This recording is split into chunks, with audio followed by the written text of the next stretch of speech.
Welcome back to my channel. আশা করি তোমরা সবাই খুব ভালো আছো আর আমিও ভালো আছি। আবার একটা নতুন ভিডিও নিয়ে চলে আসলাম। আজকের ভিডিওটা একটু অন্যরকম, সেটা আমার রান্নাঘরটা একটু অগোছালো, দেখতেই পাচ্ছ। সেই ভিডিওটাই আজকে তোমাদের সাথে শেয়ার করব। রান্নাঘরটাকে আমি কিভাবে ঝাঁ চকচকে পরিষ্কার করি আর সেটাকে একটু গুছিয়ে রাখি। আমার রান্নাঘরটা কিন্তু খুব ছোট্ট, তোমরা কিন্তু দেখতেই পাচ্ছ। হয়তো আমার থেকেও ছোটো কারো রান্নাঘর আছে, কিন্তু আমার কাছে মনে হচ্ছে ছোট। তো সেই রান্নাঘরটাকে আমি কিভাবে ক্লিন করব সেটাই তোমাদের সাথে শেয়ার করব। ছোট্ট প্রসেস, আর কিচ্ছু না। আর সাথে আমার রান্নাঘরের টাইলসগুলোও পরিষ্কার করব। তো কিভাবে পরিষ্কার করছি না করছি সবটাই তোমাদের সাথে শেয়ার করব। আশা রাখছি তোমাদের ভালো লাগবে ভিডিওটা। তো আজকের ভিডিও যদি তোমাদের ভালো লেগে থাকে তো ছোট্ট পরিবারের সদস্য হওয়ার অনুরোধ জানাচ্ছি। আর একটা লাইক আর কমেন্ট করতে কিন্তু ভুলো না। তো প্রথমেই দেখো, আমি বাসনের র্যাক থেকে সমস্ত বাসনগুলো নামিয়ে নিচ্ছি। সেটাকে নামিয়ে আমি আমার ঘরের যে মেঝে আছে সেখানে রেখে দিয়ে আসছি। আর এই র্যাকটার মধ্যে কিন্তু আমি বেশ কিছু পেপার পেতে দিয়েছিলাম অনেক দিন আগে যখন গুছিয়েছিলাম তখন। তো সেই পেপারগুলো কিন্তু নোংরা ধুলো বালি হয়ে যায়, তো সেই কারণে ওগুলোও চেঞ্জ করব। তো সবটাই তোমাদের সাথে শেয়ার করার চেষ্টা করছি আর করব। তো তোমরা সাথে থেকো, ভিডিওটা দেখতে থাকো, ভিডিওটা স্কিপ করো না প্লিজ। তো স্কিপ করলে হয়তো দেখতে পাবে না কোন অংশটা কিভাবে পরিষ্কার করলাম না করলাম। এদিকে দেখো, রান্নাঘরে গ্যাসের তাকে এইরকম এত জিনিস ছিল। রান্নাঘরের তাকে বলবো না, শুধু রান্নাঘরের তাকে, বাসনের র্যাকে সব। তো প্রথমেই আমি রান্নাঘরের ঝুলগুলো ফেলে নিচ্ছি, যে ঝুলগুলো আছে সেগুলোকে ক্লিন করে নিচ্ছি। আর এখানে যেহেতু র্যাকটা থাকে তো সেই নিচেও কিন্তু অনেক ঝুল পড়ে যায়, তো সেগুলো তো আর সবসময় আমার পরিষ্কার করা হয় না। আর আমার ওই যে বললাম, নামেই পাকা ঘরে থাকি, ওয়াল থেকে অনবরত চুন পড়তেই থাকে। তো তোমাদের সেটা দেখাবো। তো প্রথমে আমি ঝুলগুলোকে পরিষ্কার করে নিই।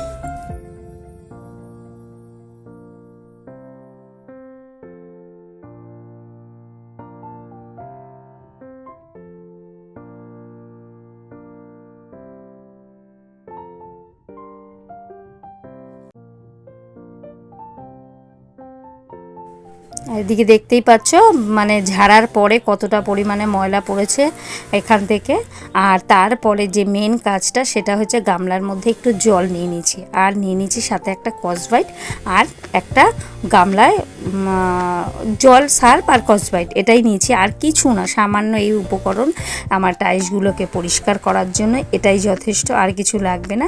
তো খুব ভালো করে ক্লিন করছি। এবার আমি নিচে দাঁড়িয়ে যদি পরিষ্কার করি, ওপরে যে বিটগুলো থাকে সেগুলো আমি আগে বুঝতে পারিনি যে বিটের মধ্যেও অনেকটা পরিমাণে ময়লা আছে।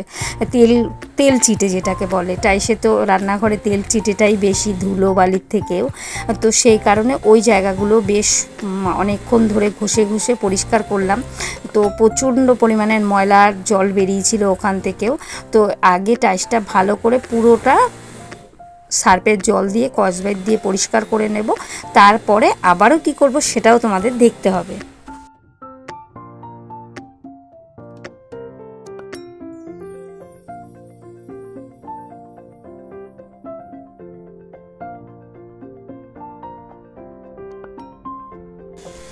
সার্ফের জল দিয়ে পরিষ্কার করার পরে ভালো জল দিয়েও একবার মুছে নিয়েছি। তারপরে কি করছি জানো তো, সার্ফের একটা কিন্তু যে কোনো কিছু মুছলে একটা, সার্ফ যেহেতু ক্ষার থাকে সেটাকে দাগ থাকে একটা।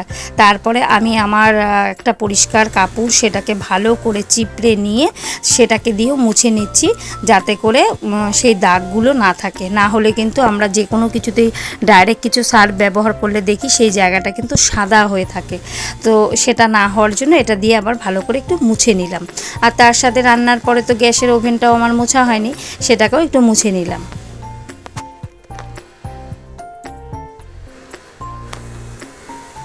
আর দেখো কতটা পরিমাণে পরিষ্কার হয়েছে, তোমরা নিশ্চয়ই দেখে বুঝতে পারছো। আর আমার তো ভীষণ ভালো লাগছে। আর তার সাথে সাথে নেমে গেছে প্রচণ্ড পরিমাণে বৃষ্টি। আর বৃষ্টি নামলেই তো আমার এখান থেকে জল অনবরত গ্রিলের ফাঁকা দিয়ে আসতেই থাকে। শুধু এখানে না, অনেক জায়গায় জল এইভাবে আসতে থাকে।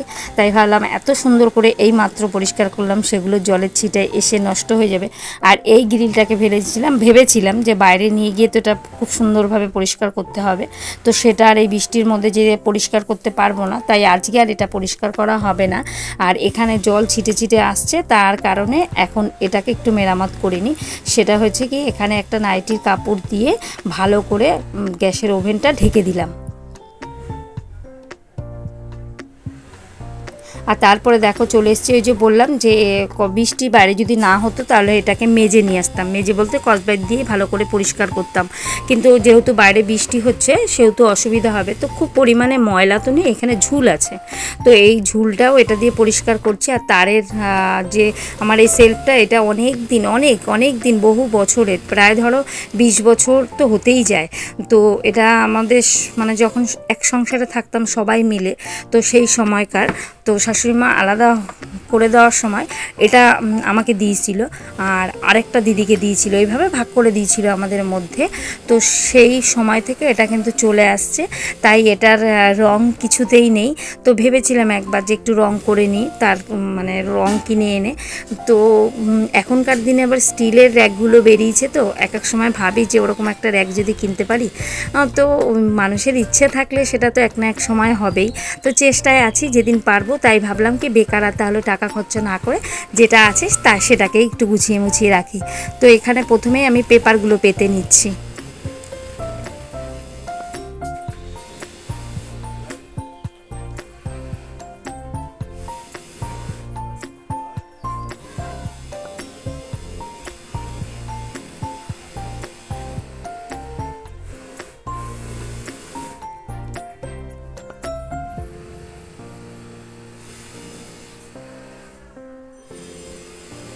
তো প্রত্যেকটা তাকে আমার কিন্তু পেপার পাতা হয়ে গেছে, আর এখন চলে এসেছি বাসনগুলো সমস্তটা এক এক করে নিয়ে এসে গুছিয়ে নেওয়ার জন্য। আর বাসনগুলো যদি আমি ঘরে না রাখতাম, আমার ঘর যে পরিষ্কার করছি সেগুলো কিন্তু ধুলোবালি চলে যেত ওর মধ্যে, তাই আমি সমস্ত বাসন কিন্তু ঘরের মেঝেতেই রেখে দিয়েছিলাম। আর এখন সমস্ত বাসনটা রেখে গুছিয়ে নিই।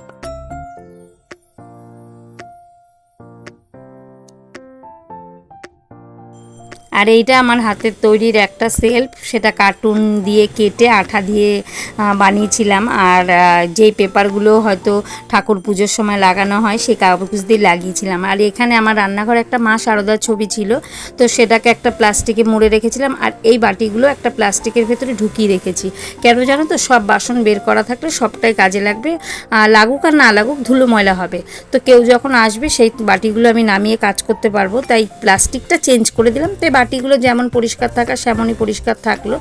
আর ওই যে বলছি মা শারদারও ছবিটা এখানে রাখি, তো সেটাও একটা প্লাস্টিক ক্যারি প্যাকেটের ভেতরে ঢুকিয়ে রেখে দিই, যাতে মায়ের ছবিটা পরিষ্কার থাকবে, খুব সুন্দর থাকবে।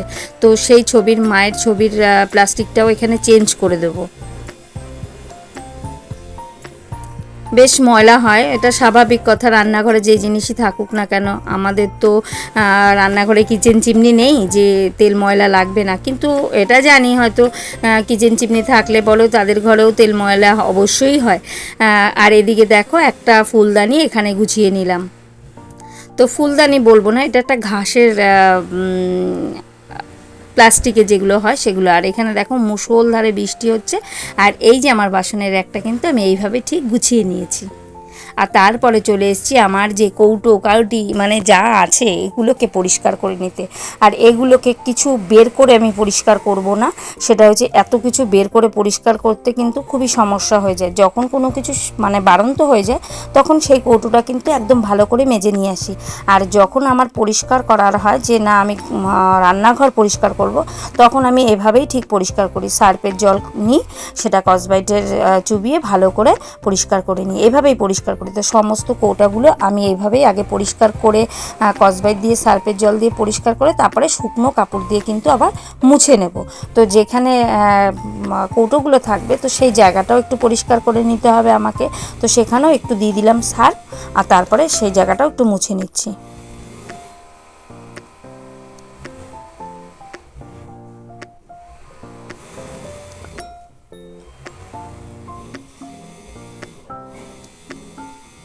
আর রান্নাঘরে মা লক্ষ্মীর বাস, সেখানটা কিন্তু পয় পরিষ্কার রাখাটা এটা আমাদের ঘরের গৃহিণীদের দায়িত্ব।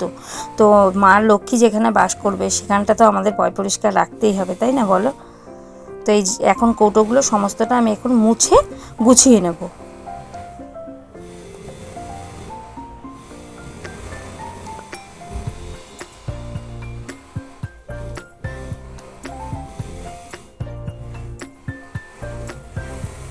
আর এখানে দেখো মোটামুটি সবগুলো কৌটা গোছানো হয়ে গেছে, আর অল্প কিছু বাকি আছে, দেখতেই পাচ্ছ।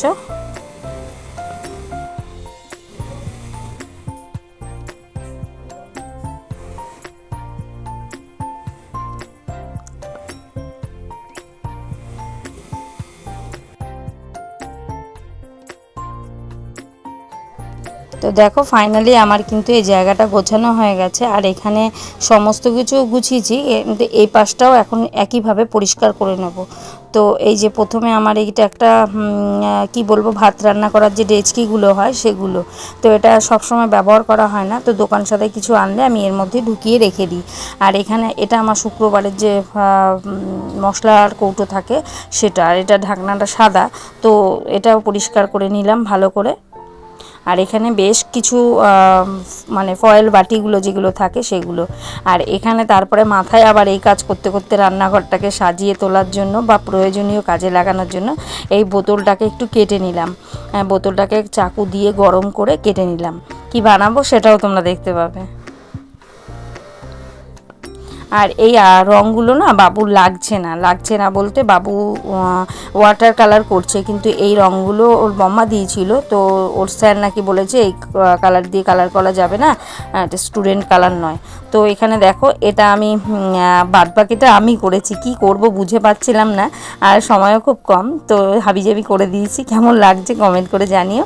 আর এইদিকে সমস্ত কিছু তো পরিষ্কার করে নিয়েছি, গুছিয়ে নিয়েছি। এই যে এই বাটিগুলো সমস্তটা পরিষ্কার করে এইভাবে সাজিয়ে নিয়েছি। আর এই ট্রেটার মধ্যে সমস্ত কাপ রেখেছি, আর নিচে একটা কাগজ পেতে দিয়েছি। আর এখানে চিনি ডাস্ট শেষ হয়ে গেছে, সেটা করে নেব। আর এই যে দুটো জিনিস, একটা কাপ আর যেটা এখন বানালাম, তো সেটার মধ্যে সমস্ত কিছু চামচ, তারপরে প্রয়োজনীয় যে জিনিসগুলো থাকে, গ্যাসের লাইটার, চাকু, এগুলো সব ঢুকিয়ে রেখে দিলাম। তো কেমন লাগছে আমার এই হাতের তৈরি জিনিস দিয়ে রান্নাঘরটা? সামান্য কিছু, বেশি কিছু বানাতে পারিনি, জাস্ট এটা মনে হলো খুব সময় কম, অল্প সময়ের মধ্যে এই কাজটা করলাম। ওই যে বললাম সমস্তটা কিন্তু এই বেলার মধ্যেই সমস্ত কিছু কমপ্লিট করলাম। হয়তো 2 থেকে আড়াই ঘন্টার মধ্যে আজকে রান্নাঘরটা ঝাঁ চকচকে, 2 ঘন্টা হবে, হ্যাঁ 2 ঘন্টা না হলেও বাকি নেই। তো আর এটা না জানো তো, লাড্ডু, অক্ষয় তৃতীয়া লাড্ডু এনেছিলাম, তো এটা দেখে আমার তখনই মাথায় চলে এসেছে যে এটার মধ্যে কিন্তু ডিম রাখতে পারবো, তাই এটাকেও মেজে পরিষ্কার করে নিয়েছি ডিম রাখার জন্য। আর এই বাটি মানে এই বাক্সটা বাবুর একটা কাপ ছিল, কফি মগ যেটা, তো সেখানে আমি রেখে দিয়েছি আমার একটা ফেস ওয়াশ আর পেস্ট আর নিহার তেল। আর এই আমটা আজকে গাছ থেকে পড়েছে, তো প্রথম পড়লো এই পাকা আম গাছ থেকে, বেশ ভালোই লাগছিলো। আর আজকের ভিডিও তোমাদের কেমন লাগলো? আজকের ভিডিও যদি তোমাদের একটুও ভালো লেগে থাকে তো একটা চ্যানেলটি সাবস্ক্রাইব করতে কিন্তু তোমরা ভুলো না। আবারও তোমাদের সঙ্গে দেখা হবে নেক্সট কোনো ভিডিওতে। তোমরা ততক্ষণ সুস্থ থেকো। আর এই দেখো ঘিয়ের কৌটাগুলোও কিন্তু নিচে একটা পেপার দিয়ে রেখে দিয়েছি।